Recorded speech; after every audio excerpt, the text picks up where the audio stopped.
been thinking about what you said at dinner last night, and I don't see any other possibility. It's only been a day since I've stopped taking my pills, and I feel great. I just worry about being wrong. I went ahead and blocked my door so she can't get down here. Now we just have to wait her out. I don't get why your mum would poison you, though. I don't know. But the internet says this is castor bean. It's used to make ricin, a super deadly poison that causes some of my exact symptoms. And death, usually. The thing I can't figure out is whether she's been trying to kill me slowly, or if she just likes keeping me sick enough to be dependent on her. See, that's the part that trips me up, because I feel like if she wanted to kill you, I think she could have done it by now, right? The police in this town are not going to look into it. If she says, oh yeah, he just got really sick, you know, she's the only doctor in town, the police don't care. I feel like she could get away with it. So this being an elaborate ploy to kill him doesn't make sense. But then the other side of it of, I can't figure out if she just likes keeping me sick enough to be dependent on her. Well, yeah, possibly, but like, why? Because I don't think she's doing it for attention, right? It's not like she goes around getting sympathy for her sick child. And if he's right about this herb being deadly, that seems too risky, you know? I feel like we're jumping to conclusions. I was the one who brought it up at dinner. But honestly, I was just trying to have a go at her. I wasn't actually seriously accusing her. I was just trying to be an asshole. Either way, I don't think I ever had an illness. I think the illness was me growing up and becoming less easy to control. She sure found a cure for that. Ricin is really bad. How are you not dead? I don't know. Maybe it's low enough doses. Or maybe I developed a tolerance. But I think the fact that I feel more and more alive by the minute is enough proof that she was keeping me sick. I don't even need solid evidence. I think you do. But with your evidence, you should be able to go to the cops. Maybe not the local cops, but a cops. I do have the castor bean from the pharmacy, but I'd still have to prove where I got it from, and that she used it to poison me. It's possible the cops might just think I'd snapped, and it could turn out even worse for me. I don't think the doc would hesitate to have me committed if it meant she could keep her hold on me. I don't know, do we take what he's saying at face value? Is that what's really going on? We need to get you out of here. Who knows what she'll do when she finds out what you know? Where would we go? The only person I know who has a car is Kanika, and she's not answering her phone. See, that's the thing, is that I felt like Sybil was acting really weird. You know? Toward Kanika over her cold. She was acting really weird. And that's why I'm like, you know, is whatever happened to Dr. Kelly some kind of mental thing that's also happened to Sybil now too, and Sybil's gonna start treating Kanika like Reese? Or am I just reading into that too much? I don't know. I don't know anyone else. I don't have any other family to go to. I never even finished high school. When I get out of this house, I don't know how I can make sure I don't wind up right back down here. One step at a time. Let's just start by waiting out your mom getting out of here. See, like, I don't know if I want to say, oh yeah, come live with me, because I'm old, I'm gonna die soon. You shouldn't call her my mom. As far as I'm concerned, she's forfeited that title. I don't even think I should call her doctor. She's just some woman now. Can't wait for her to be in the rearview mirror for the rest of my life. We'll see if we can wait her out. If she doesn't fall asleep by 10, we can figure something else out. These windows are supposedly shatterproof, which she always said was for burglars. Now I assume it was yet another way to keep me boxed in. But we can try to break them anyway. Distraction seems like a good idea. As you can probably tell, I'm getting a little jittery. Yeah, that's what's got me concerned about you, mate. Like, you're saying, oh yeah, I've got all this energy now, it proves I'm not sick, but what if it's the opposite, you know? Maybe it's the lack of poison in my system for the first time in years, or the fact that my whole perception of reality has been turned on its head. Probably a combo. It doesn't feel awful, to be honest. I believe you owe me a showing of Shino-Chi Death Blood. Yeah, like, I don't know, I'll just try to be friendly. I believe I do. Reese gets the movie set up and joins you on the bed. Let me know if it gets to be too much for you. I'm not a great judge of how other people will react to the sort of things I watch, but I definitely don't want you to feel uncomfortable.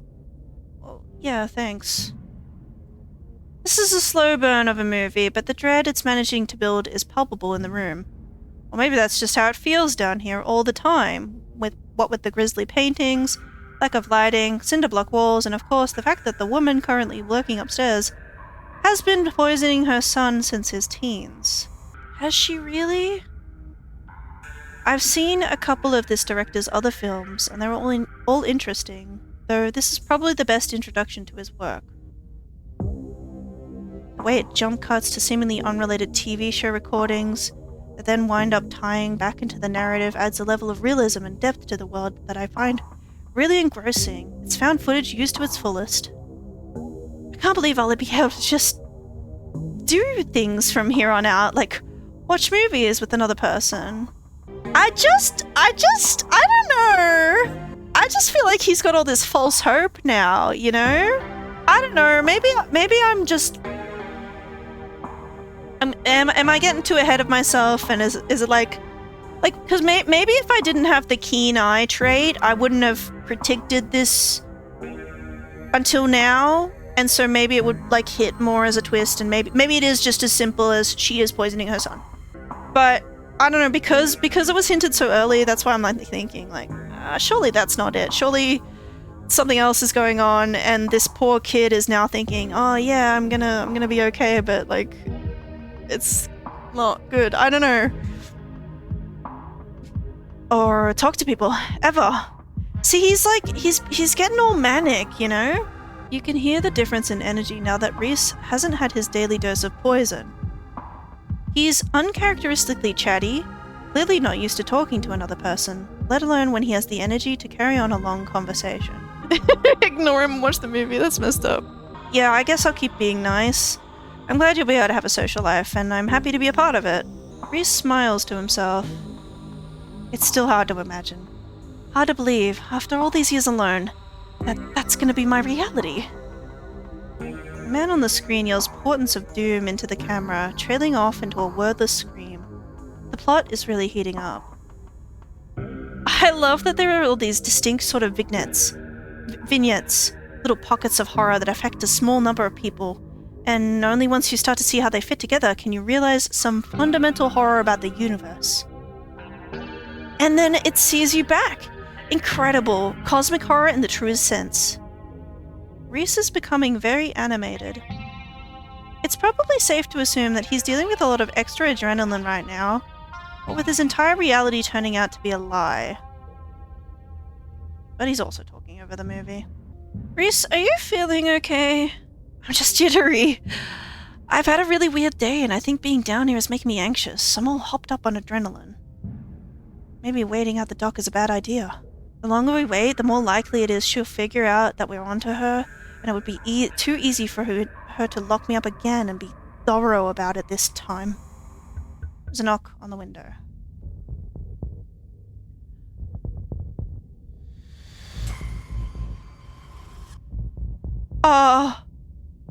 Comet, don't get any closer to that thing. It's time to go home. That voice, I know that voice. Is that who's been following you around? That another word, Wayne starts pounding on the supposedly shatterproof window. Enemies upstairs, enemies outside. We're surrounded. Even if I get out of this house, I won't be safe. You won't be safe. What? Why did he call you that thing? Because he's some kind of monster, and he wants me dead. Can't you feel that? The murderous intent is practically oozing out of him. But I'm not weak anymore. I can fight back. I don't have to cower in fear from the people who want to hurt me. I can protect both of us, Comet.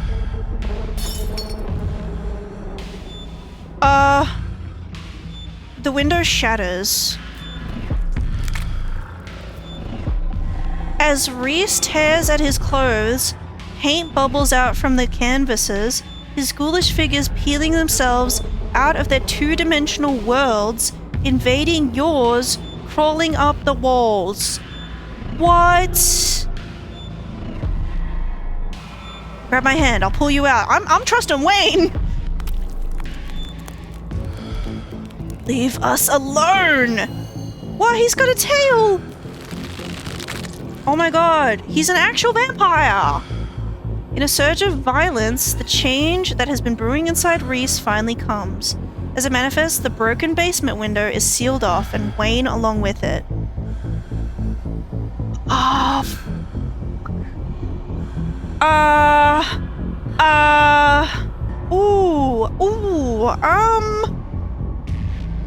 The stairs are closed off, right? Let's say stay where you are. We aren't safe, but I feel strong now. I think I can save us. Stay here. I'll be right back. I just have to deal with the doc. Gretchen warned us about this, you know. Reese storms up the stairs, leaving you with his creations. You're not sure who to help? Call Tabitha for help? Tabitha? Oh, I don't know, man. Try and warn Dr. Kelly. You make your way to the door that beckoned to you yesterday. All intrigue now washed away. You know where it leads, and you know what secrets the stone that lurked in the forgotten basement of the clinic had to share with you. Now the clinic holds a new horror. Somewhere beyond the narrow hallway leading from the house proper into the doctor's office, there is a monster preparing to do something unthinkable. Open the door. You grasp the handle and turn. Duck! Duck. You do as she says, ducking out of the way. She shoots. The gun isn't very loud. There's only a pop as the projectile leaves the barrel, whizzing through the air. You turn to see a dart embedded in Reese's chest. He pulls the tranquilizer dart out from between his ribs, heaving heavy breaths as the drug courses through his system. You're going to have to try harder than that, you... No. How did you... Whoa. As if you could hope to stop me, you pathetic waste of flesh. Before Wayne takes another step down the stairs, paint throws out between the cracks in the wood. Reese's panic pulling in a mob of furious creatures to hold his enemy in place. The artist darts away, but his creations continue their work in his absence. Dr. Kelly makes her escape down the hallway as Wayne is overcome, glued in place at the top of the stairs by stiffening globs of paint. Run after Dr. Kelly. You run forward, braving the onslaught of Reese's creations, dodging them as best you can as you try to see where Dr. Kelly went. The door in front of you is smothered in paint. Hey! Dr. Kelly's voice crackles out of some unseen speaker. You, Comet. I'm stuck in the safe room. I can't help you from here, but you can help the both of us. Oh my god. What, so you can keep poison? Oh, I don't... What the hell is your son, ma'am? I wish I knew. He was fine until he hit puberty. Everyone said raising a teen was gonna be a bitch, but they don't know the half of it. I need you to get to the medical storage room. I'll give you further instructions when you're there. Head to the medical storage room. Okay. You turn back around and head to the medical storage room. I'm here. Great. Now listen to me. I need you to use that black taped key to get into the cabinet and bring me the elephant tranquilizers. Oh, it's a bottle labeled carfentanil. Their tranquilizers clearly aren't going to cut it anymore. An intercom system, huh, Doc? Good. You should hear this. Oh, he looks even worse than before. Comet, you don't have to do anything, she says. I'm not gonna hurt anybody else. Just her. If I don't, you and I both know she's just going to shoot me full of elephant tranquilizers. Did I hear that right? And shove me back down in that basement. Or maybe someplace even worse. and keep killing me every day for the rest of my miserable existence. I feel amazing right now, better than I've ever felt in my life. I'm not dangerous. She's just scared because she knows she has to finally pay for what she's taken from me. I'm not gonna let you kill someone, Reese. Why not? She wasn't afraid I might die. Does she know those tranquilizers aren't going to kill me? Does she care? Trust me, Reese, I've always been careful with your medication. I want you to live. I love you. Tell yourself whatever lies you have to, Mom. If you wanted a good relationship, you had your chance, and you decided to convince me I was dying instead of just letting me exist. Don't try to spin it like some kind of crime of passion now that the consequences are staring you in the face.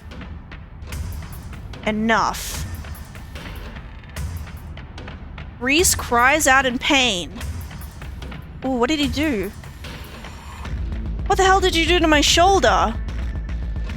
Ina, you see for the briefest instant something coming out of Wayne's sleeve. Just a flash of pale yellow, then it's gone. Slithering back into Wayne's clothes. Okay. I'll handle it. Tried to get somewhere safe until then. What is his deal? He is helping me. The two stagger off down the hallway. Quick, grab the tranquilizers and head to the safe room. Grab the tranquilizers. Do as she says. The tranquilizers are easy to find, marked with small square of black tape to match the key. She's certainly an organized woman. Head for the safe room. You make your way out of the medical storage room and back to the hallway where Dr. Kelly disappeared. As you approach, Dr. Kelly heaves open the door, slowly breaking apart the mass of paint sealing it shut. Hurry, I don't think I can keep it open for long. You slip past her into the safe room. She shuts the door quickly, though one of the little smears manages to slip past her. She stomps on it. Painted viscera splatters across the cement floor. It sounds like Reese and your friend are still fighting. We probably have a few minutes before he gets here.